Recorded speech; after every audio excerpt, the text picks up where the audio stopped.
আবার এক শ্রেণী বেরোচেরা বলছে যে কবিরা গুনাহ যদি করে কেউ, কবিরা গুনাহ যদি কেউ করে ফেলে সে কাফের হয়ে যাবে, তাকে হত্যা করা যাবে, নাউজুবিল্লাহ। এরকম মানুষ যে বিভ্রান্ত হচ্ছে কেন? বিকজ নিজে নিজে অধিক পাণ্ডিত্যে প্রদর্শন করতে গিয়ে অন্যের মত, বড় বড় স্কলারদের, আলেমদের মতকে প্রত্যাখ্যান করে নিজে যখন সব কিছু বুঝি এমন দাবি করছে, তখন বিভ্রান্ত হয়ে যাচ্ছে।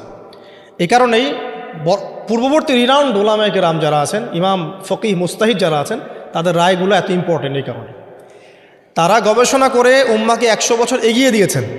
এখন কি আমি আবার 100 বছর পিছন থেকে শুরু করব? বুঝাচ্ছি দ্বারা। মেডিকেল সায়েন্স আছে না, মেডিকেল সায়েন্স, মেডিকেল সায়েন্সের যে বইগুলো পড়ে মানুষ ডক্টর হয়, সেই বইগুলো ওই সেকশনের বিজ্ঞ পণ্ডিতরা লিখেছেন না? এখন কেউ যদি ডক্টর হতে চেয়ে বলে যে আমি এই বইগুলো পড়বো না, আমি আবার নতুন করে বই লিখে বই হয়ে পড়ে ডক্টর হবে? যদি করতেও পারে তাও তো আর সে 100 বছর পিছায় গেল। বুঝাতে পারছি না মনে হয়। কেউ ইঞ্জিনিয়ার হতে চায়, ইঞ্জিনিয়ারিং পড়তে গেলে তাকে অনেক বই পড়তে হয় না? প্রামাণ্য কিছু বই পড়তে হয়। সেই বইগুলো কে লিখেছে? বড় বড় ইঞ্জিনিয়াররাই লিখেছে এই সূত্রগুলো, তাই না? এই বইগুলো পড়ে তারা ইঞ্জিনিয়ার হচ্ছে। এখন একজন চিন্তা করলো যে আমি ইঞ্জিনিয়ার হব, ইঞ্জিনিয়ারিংয়ের যত বই আছে নিজে আমি গবেষণা করে আবার নতুন বই লিখে ওই বইগুলো পড়ে আমি কি হব? ইঞ্জিনিয়ার হব। এই যদি ইঞ্জিনিয়ার হয়ও তাহলেও কিন্তু 100 বছর পিছিয়ে গেল। বিজ্ঞানী হবে, যে বিজ্ঞানের অনেক সূত্র আছে না, ফিজিক্সের, কেমিস্ট্রি, বায়োলজির অনেক সূত্র আছে না, এই সূত্রগুলো গবেষণা করে করে মানুষ বড় বড় বিজ্ঞানী হচ্ছে না?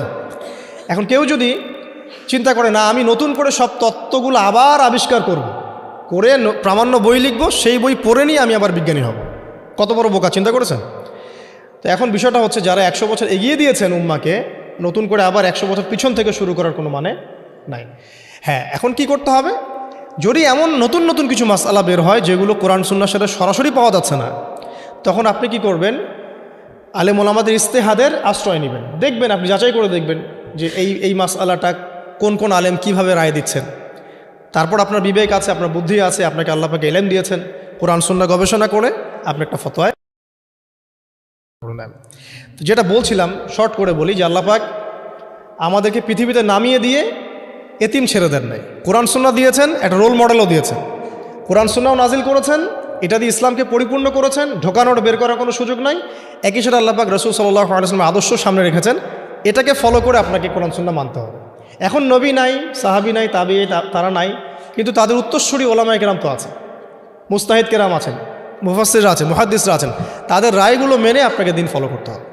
হ্যাঁ, তাদের কোনো রায় যদি দেখা যায় কোরআন সুন্নাহর সাথে সরাসরি বিরোধী হয়ে গেছে, একজন বড় আলেম মনে করেন বললেন যে হ্যাঁ সুদী এনজিওতে টাকা রাখা যেতে পারে, হয়তোবা সে বিক্রি হয়ে গেছে বা তার কোনো মতের ভ্রম হয়েছে বা কোনো একটা কারণে, কোনো স্বার্থে সেই কথাটা বলেছে। এবার আপনি বুঝতে পারছেন তার নাম অনেক বড়, টাইটেল অনেক বড়, কিন্তু সে সরাসরি কোরআন সুন্নাহর বিরোধী একটা কথা বলছে। আপনি নেবেন? তখন আপনি নেবেন না। তখন ওই মাসআলাটা নিয়ে অন্য আলেমদের কাছে যাবেন যে অমুক আলেম তো এই কথা বলছেন, আপনারা কি বলছেন। তখন আপনি যাচাই বাছাই করে একটা সিদ্ধান্তে আসতে পারবেন। এভাবে দিন পালন করলে ইনশাল্লাহ বিভ্রান্ত হবেন না ইনশাল্লাহ। আর একা একা বুঝে সব করতে গেলে সমস্যা আছে। আল্লাহ পাক আমাদেরকে একটু বোঝার তৌফিক দান করুন। এখন শেষ করার আগে আমি আর 10-15 মিনিট সময় নিচ্ছি, যে একটা জায়গায় আমি ফোকাস করি যে দিন পালন করতে গিয়ে সবচেয়ে বড় চ্যালেঞ্জটা হচ্ছে, সেটা হচ্ছে আল্লাহকে পাওয়া। কি করা? যে আল্লাহর কাছ থেকে আমরা এসেছি, সেই আল্লাহকে দুনিয়াতে এবং আখিরাতে পাওয়া, এটাই চ্যালেঞ্জ। আল্লাহকে যে ব্যক্তি পেয়েছে সে দুনিয়ার সব পেয়ে গেছে।